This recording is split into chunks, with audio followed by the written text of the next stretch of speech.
Are we getting any closer? Stay tuned as we break down Closer.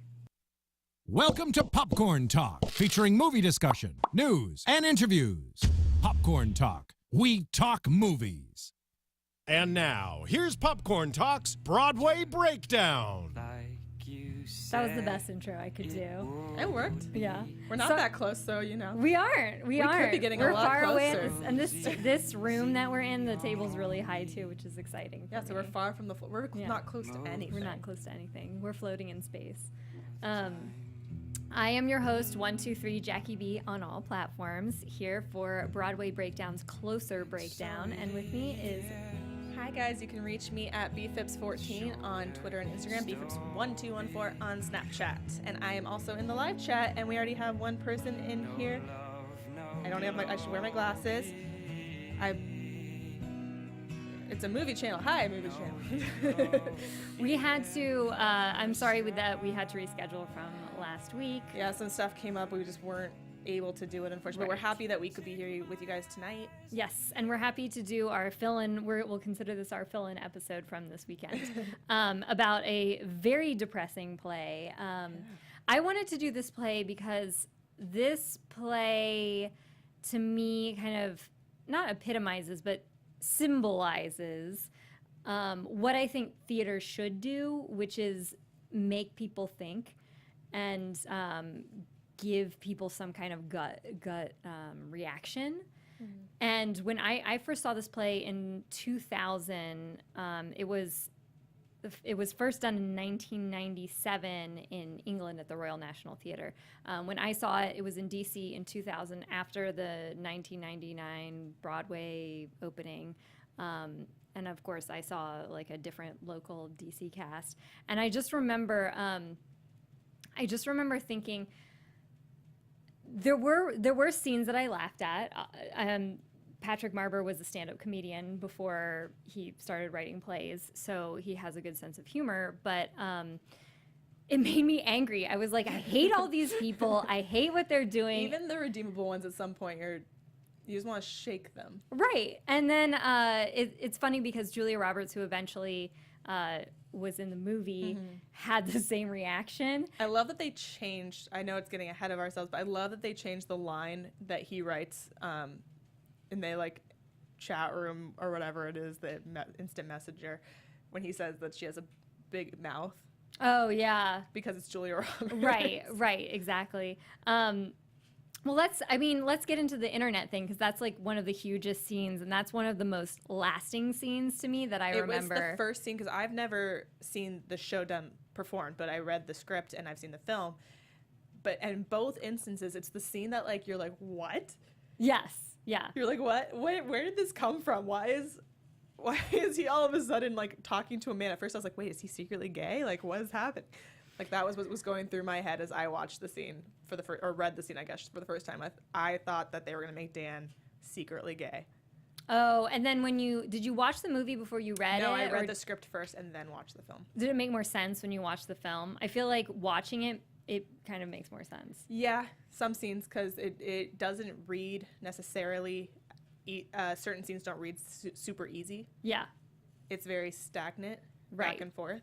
So watching it, I got, with tone, I was like, oh, okay, I get that line now, because I understand that he's being sarcastic, and I didn't read it as sarcasm.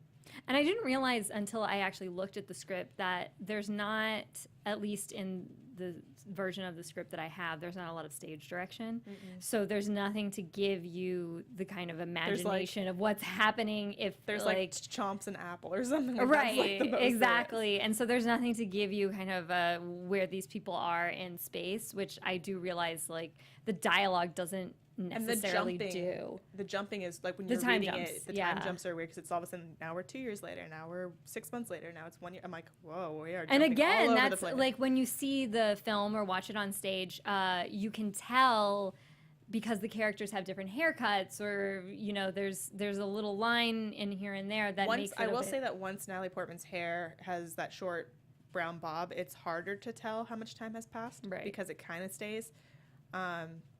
But you can definitely tell from the time of the beginning of the film to where we next see her that there's obviously been a good amount of time, because she had that short pixie cut and now we have this bob. Right. Well, so Patrick Marber, who wrote this play, he said his inspiration was the film Sex, Lies, and Videotape. And That makes a lot of sense. I've actually never seen that film, but maybe you can speak to how that makes sense. I mean, I've seen it a long time ago, but it has to do with like the whole couple kind of thing and manipulation and everything. So it makes sense now. The article that I would was be that. reading was saying that it has to do with like the amount of like treachery and cynicism in relationships. And I guess he said that he wanted to make a play that spoke to the like romantic problems of his time, which was funny because this whole time reading it, I was thinking that not necessarily that he was a millennial, but that he's what is it, Generation X, whatever's right above the millennials. Yeah, it's Generation X, I think. Yeah, he was born in 1964, which almost like, I don't know, it puts him at the tail end of the baby boomers. So I was when I was imagining him, I was like, okay, he's probably like 10 years older than me. And that's not true. And so I was kind of confused because I'm like, this cynicism coming from someone born in 1964 seemed kind of off-putting to me. But not really, kind of, because if you think about it, there was a lot of people in that baby boomer time where marriage and divorce were still looked upon as like these things that you don't get divorced once you're married. Like there were people that had started to, but there were still a lot of people that for whatever reasons, their parents or their religion, they stayed in relationships that they were unhappy in. Right. And so if you're a child of one of those relationships or have friends who are children of those relationships, I think that would be a very relatable thing to you because you're seeing people just forcing themselves to be in a relationship even with all this terrible stuff happening, which happens in their relationships as well. Yeah, it's interesting though because this is like this play, almost everybody who's written about it, and I would agree with them actually, is that it really is a product of the 90s. It was written at the tail end of the 90s. It features new technology in the internet scene, and they have like these like in the stage directions they have like flip phones that you like pull out, and I mean, obviously, if you're doing a modern interpretation of this play, you would not have those phones anymore. But in the 90s, I was a teenager in the 90s, and chat rooms were huge. There was this, like, cynicism, this kind of, No, like... I mean, I totally see that whole scene with him manipulating the conversation and pretending to be a woman, because that was such a big thing. Like, I was not, I think I was, like, 9 or 10 when I first kind of got onto chat rooms and into instant messenger and stuff, but like you don't know who you're talking to, right? And then like I mean I don't know if you did this, but I did pretend to be other people. That was part of the fun of being in a chat room. Yeah, I pretended to be all sorts of people, but I mean I pretended to be like slightly different because you can hide yourself, but it was definitely fun to like pretend to be older, and now I'm like, oh, that could have been really disastrous for me. But that was part of like the discovery of the internet was, I mean, and now catfish is a huge phenomenon, and we know that like people do this all the time. It's just such a weird thing for this character because you meet him, and he's an obituary writer, and he's being so nice to this woman that got hit by a car and is helping her out, and they have this whole kind of like flirty conversation, and then the next kind of real scene you see him in, he's chatting with a guy pretending to be a woman talking about coming on his tits and stuff. Like, you're like, what? Well, I guess it kind of gives you a crash course into like when you first meet all of these characters, it's kind of this like innocuous meet cute. You know, you have her get hit by a car because she stepped out into the street, and he saves her, and he takes her to this doctor, and the doctor looks at her, and she talks like later on we find out like she fell in love with him because of his sandwiches. And so you have this setup for what you think is going to be some sort of cute romantic comedy, and then it's just blown apart. Just not that. And what did you think of them in the film? Like, because it was the first thing that I noticed was that they didn't introduce. I keep blanking on his name. Just Larry. Yeah, that really actually irritated me because I feel and I wonder if this is because, so Patrick Marber, who wrote the script, also wrote the film adaptation. Mm-hmm. So I wonder if this is like, I'm coming at this several years later because the film was released in 2004. I'm coming at this several years later, and maybe I have like a different viewpoint of the characters, because when he first wrote this, he workshopped it a lot, and he had a lot of, I I actually wrote down a lot of the actors that he workshopped with, and I'm trying to find it. Oh, Mark Strong, Jason Isaacs, Kate Beckinsale. He was workshopping a lot of the script, and then he would tweak it based on what he saw the actors do. So I wonder if this was after having seen like several British productions, then a Broadway production, and see several casts decide, okay, maybe I feel differently about these characters now. Because Larry in the play is much more of like a shitty guy. Like, not that he's not shitty in the movie, but he's like even shittier in the play. And I think like having this introduction to him at the very beginning makes it hurt even more when he develops a relationship with Alice. And again, in the play, there's more of a relationship with Alice. Like, you see more of their interaction and you know more of their relationship. And it's not just like, oh, I slept with her in the movie. That was one of the things that I didn't like about the film, was that they got rid of that interaction, though. Yeah, I didn't like that either. Because I was just like, it's almost like they don't know each other. We see them in the gallery that one time, but one of the things I love about this play is that the entire time she knows that they've met and he can't remember. Yeah. And one of the things I love that they omitted in the film was that in the play, Alice has this scar. On her leg, yeah. And then she keeps lying to Dan about how she got the scar. She's like the Joker. Right. But how did you get these scars? And then she has a different story for everybody. Right. And she's lying to everybody about how she got the scar. But Larry figures out, being a dermatologist, that she was probably just self-harming. And he also figures out her name. Also from the, because that's what you get from the first scene, is that he he mentions how the work wasn't good. Like, whoever worked on her leg when it got hurt didn't do a good job because of the scar. So that makes even more sense with the self-harming, because right. we have that inclination. What's really fascinating to me is that, so you have this, Larry's able to decipher what happened to her, and then later on when they're in the strip club, she's basically giving him her real name, and he doesn't believe her. So you have Larry, who he just keeps giving her money. Thank you. Yeah. So you have Larry, who is supposed to be not that close to Alice, like, even though they have this like affair, relationship, whatever. He's supposed to be not that close to Alice, but he knows more about Alice than the supposed person that she loves. He even brings it up too at the art gallery opening, because Anna thinks that she understands her so well, and he's like, you don't understand her at all. Like, she's so like closed up. She goes, I think she's pretty open. She's not. And like he sees Alice on this completely different level that everybody else sees. Everybody else sees what Alice wants them to see, and he's able to somehow see below that. Well, it's interesting because Patrick Marber, it's interesting that you put Alice in this kind of like fulcrum position, because that's how Patrick Marber saw her. And it kind of makes me think of the whole like manic pixie dream girl thing, where you have this dude who's like, okay, you know, we're going to have this cute, like, and the actresses who have played Alice are kind of these manic pixie types. Liza Walker was the first actress to play her in the Royal National Theatre. And she was really new at the time. That was like her first thing that she's ever done. And you can't find much information about her online, but there are pictures of her, and she looks like kind of a Natalie Portman type. And then Anna Friel from Pushing Daisies was the American, or not, she's not American, but was the one to play her in the American production. On a side note, bring back Pushing Daisies.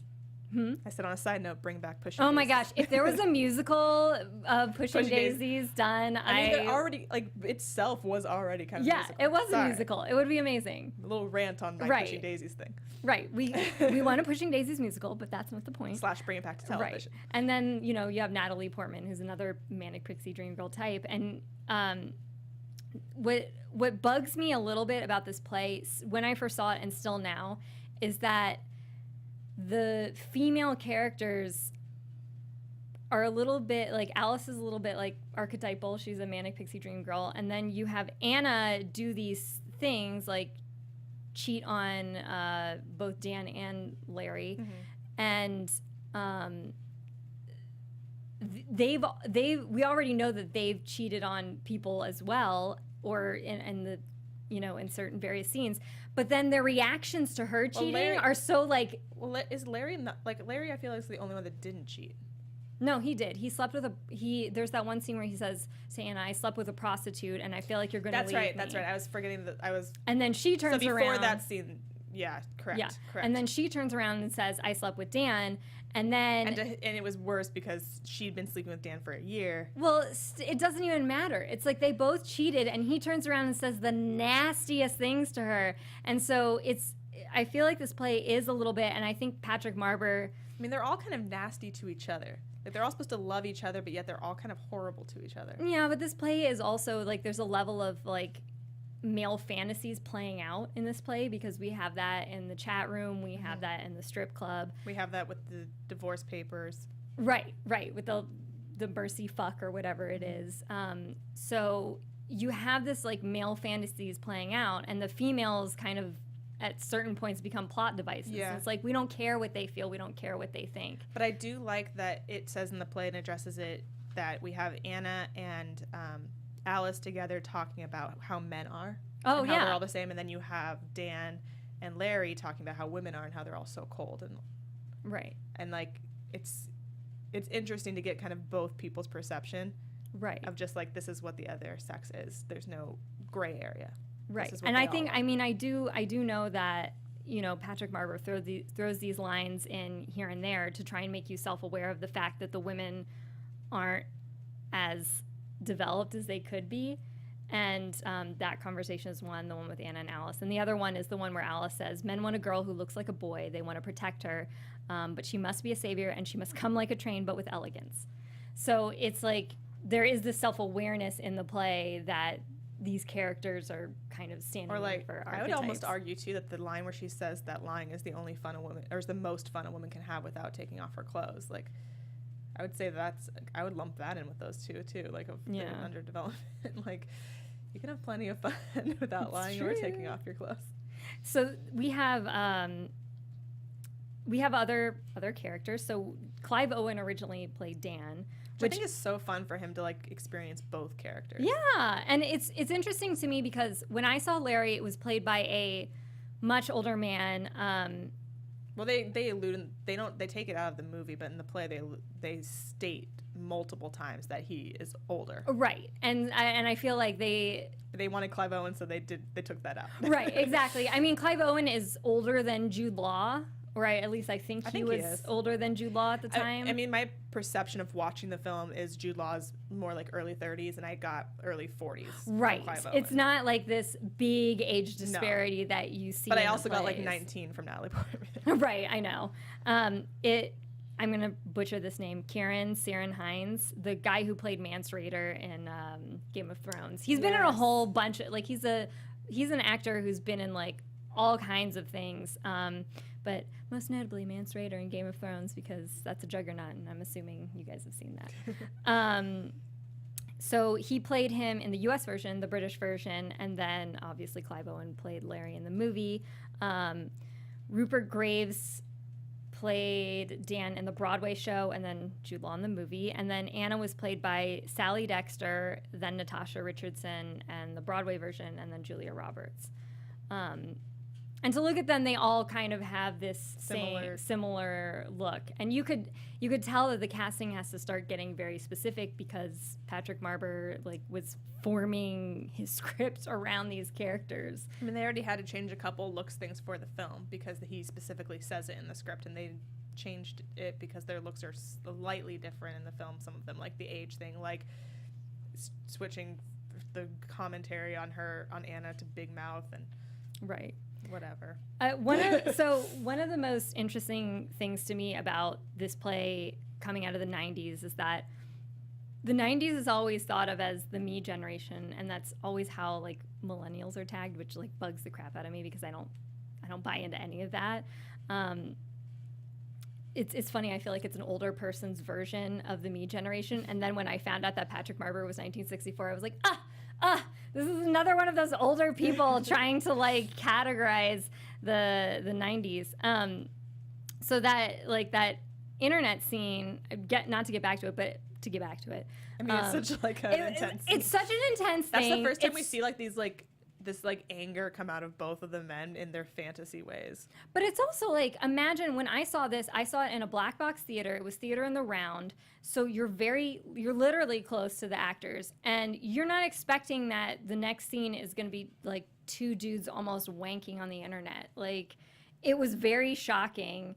And it was very apropos Like of that the time and the period. end of Act 1 where he has told her he cheated and she tells him she's cheated were the two most intense scenes to me to read. Like they were when reading like took me aback because I was like, I can't believe that this is what's happening at this moment. Right. You're like, I can't believe these people are jerks. And it's obviously the play is called Closer because it's debatable whether or not the people become closer. But one of the things I was thinking of with this internet scene was whether or not the internet makes us closer.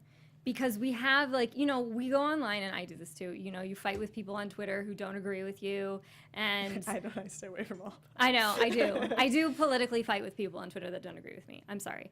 But, you know, and then we have people who anonymously comment the whole, like, mean tweets thing going on. It's such a... And so there are ways that the internet can bring us together. Like, I've met some really fabulous people on the internet. It's such like a thin line where it's like there are people that have such a hard time communicating in person that can very freely do it online.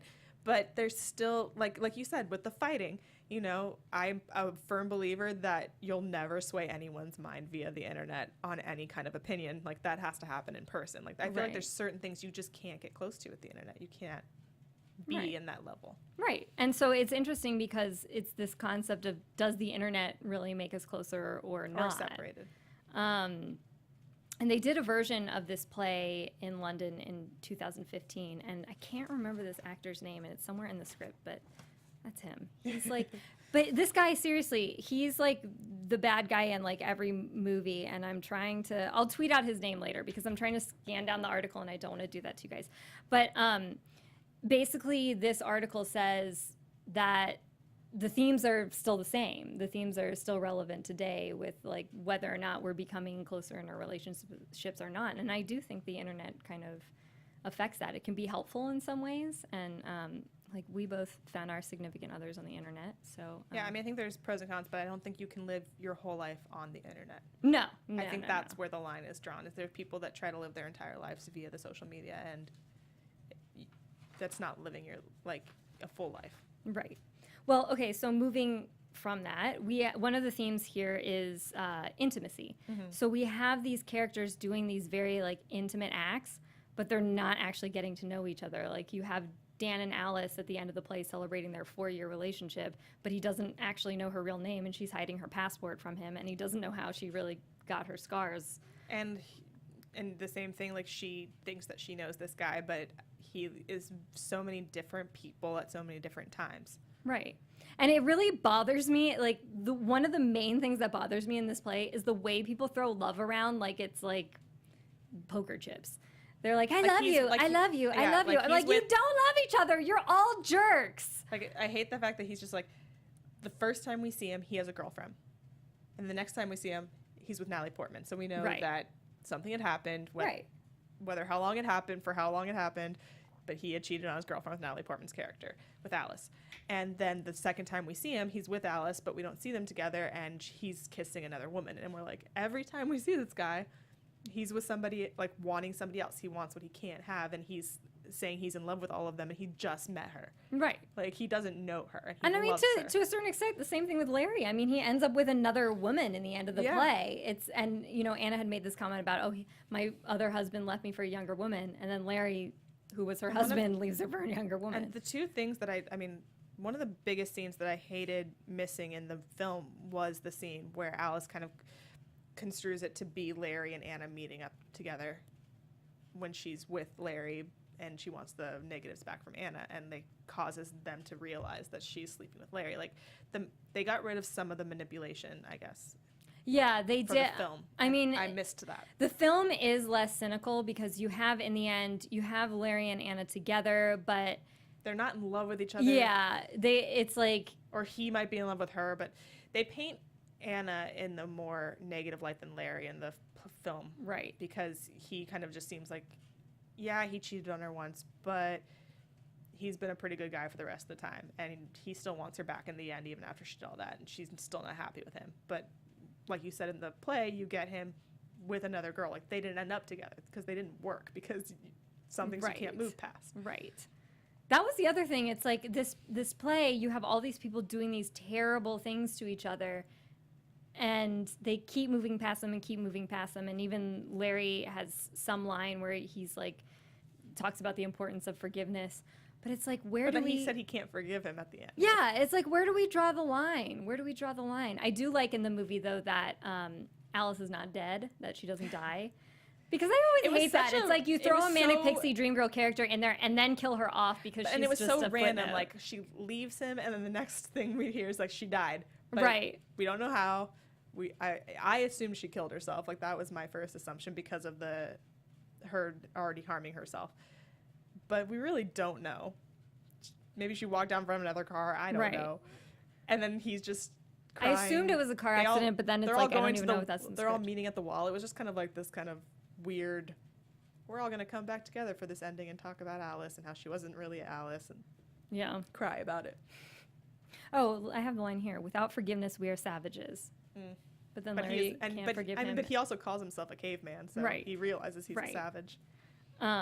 That memorial wall, Alice says, it's a memorial to ordinary people who died saving the lives of others, which is also super ironic to me because none of these characters would like ever die saving the lives of others. Which character do you lean towards like the most sympathetically? I don't like any of them. And no, and this is like, I like this play and I find it fascinating and it creates like endless conversations for me, but I don't like any of them. I felt myself pulling towards feeling bad for people at different times. Yeah, that makes sense. I think like overall Alice and Larry to me were more sympathetic than Dan or Anna, but I mean that's all perspective too, so. No, I mean that does make sense because they're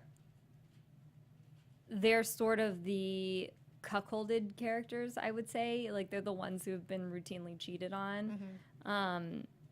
It just was like so infuriating. I mean, I know we harp on it too, but it's so infuriating to me to have this Anna character who's like telling him no, telling him like you have a girlfriend, telling him I have a boyfriend or I have a husband or whatever, and then like ends up with it. Right. I'm like, what? No, I do think like part of that is human nature, which is also interesting. It's like you have some people who are not able to resist temptation, and that is a fact of human nature. That she held him off for so long and is talking about him stalking her and then ends up with him. Like, it just made me think like, oh, if he stalks you long enough, you'll be like, fine. Right. We can sleep together. You've sat outside my window enough times, I guess. Dan was just an overall creep to me the entire, like, after the first scene, the entire time. I was just like, this guy's just he's like the epitome of what people think of when they think of like the me 90s generation, like somebody who just wants to trade in for the bigger, better, or whatever it is, like, and then act like hurt and entitled when he doesn't get what he wants. Only wants what he can't have and is never happy. Right. And I mean, the movie underscores that more because, like, in the play, Larry's a bit more despicable, but in the film, not quite as much. I mean, they're all very despicable in the play, like, at certain points or another. Right. And then, I mean, some of the reasons that they say that they love each other are lies. Like, Alice is like... She loves him. She loves him because he cut off his crust, but then it turns out he didn't even do that. It just fell off. I wonder how long in the relationship he had to cut crusts off his bread just to appease her because that's what she said she loved about him. I know. I fell in love with him because you did this. Oh. Guess I won't eat these anymore. I know. But then I guess it shows that, like, some people, you know, they stay in relationships because they're willing to live a lie. Well, and it's, like, so weird, you know, like, all these characters, you know, Alice is staying in this relationship, which she's afraid he's going to leave her and knows it's not a good relationship, but she's staying in it because she's hoping and wants that love. And she's always the person that leaves. And he's staying in this relationship because he doesn't want to hurt her, but he's going to cheat on her, which is going to hurt her. And then you have Anna, who's like, I'm going to stay out of all of this, but then gets drawn into it anyway. And then Larry, who's like, seems like the perfect guy and then goes ahead and cheats and like has like the worst, like, upset, anger, yelling at her, saying the most nasty things ever. And it's just like, none of you are ever going to be happy. Yeah. I mean, again, that's like some of the theories behind the discontent of the 90s. It's like you have all of these things, like material things that are available at your disposal that are supposed to, not that I think material things make you happy, but that's what people thought in the 90s. Like, I'll have all these things. I'll have this cool car and this cool jacket and it'll make me happy. But it's none of that really does. A show that kind of symbolizes this nowadays a little bit would be Big Little Lies, that just came out, that it also develops those kind of how this is with relationships with people that may have good relationships but don't execute them well, or people that have terrible relationships but stay in them. Like that was another one though that I read the book and saw the movie and I was a little bit angry about. You mean changes. The show? Or a show? Sorry. I haven't read the book on that one yet, so I can't. Be any last thoughts before we leave? Love isn't that hard if you. I mean, yeah, it's like these people. You do feel. I mean, and I guess like if you watch this film and you think that you should give up on love because you'll never have it, because look at these people, like you can have it. Well, I'll leave you this. There was one critic of the play, because the play was like universally loved by people, and a lot of it had to do with like some of the humor that's peppered throughout, and then some of it has to do with just the wonderful kind of like closed circle of the writing. It's like there's a lot of repetitiveness. You only have 4 characters. There's something really like beautiful about the way it's orchestrated. But one critic said, in the end, Closer is too satisfied with its own dark vision to risk any real emotion, which makes it ultimately as cold and self-absorbed as its characters. So I do think there are plays out there that show the worst in human nature, but I do think there's also value in seeing those plays and then knowing there's also good things in human nature. I think it's important to have those plays because it is very real. There are people that deal with relationships like this. There are people that stay in relationships way longer than the relationship is. And I think it's important to watch these things and to notice that, because there's only way you can learn from it, and that you can realize maybe that if you're doing this in your life is by seeing it. Right. Well, thank you guys for watching us. Next week, on that sad note, next week we are. Or this kind of, sorry. It's still next week, I guess, technically. Yeah. But Sunday. On Sunday, I keep in my brain it's Sunday. On Sunday we're doing Finding Neverland, and then after that we're doing Peter Pan. So it's the Peter Pan bookend weekends. Yes. So join us Sunday at 3 p.m. for Peter Pan. And you guys can always find me at bphipps14 on Twitter and Instagram, bphipps1214 on Snapchat, and on Wednesday nights at 7 p.m. you guys can find me at AfterBuzz TV doing the Speechless After Show. And I'm 123 Jackie B on all platforms. I think the engineer is not there. He's pulling it up. Oh. I can't take my eyes off of you. From producers Maria Menounos, Kevin Undergaro, Phil Svitek, and the entire Popcorn Talk Network, we would like to thank you for tuning in. For questions or comments, be sure to visit popcorntalk.com. I'm Sir Richard Wentworth, and this has been a presentation of the Popcorn Talk Network. The views expressed herein are those of the hosts only and do not necessarily reflect the views of the Popcorn Talk Network or its owners or principals.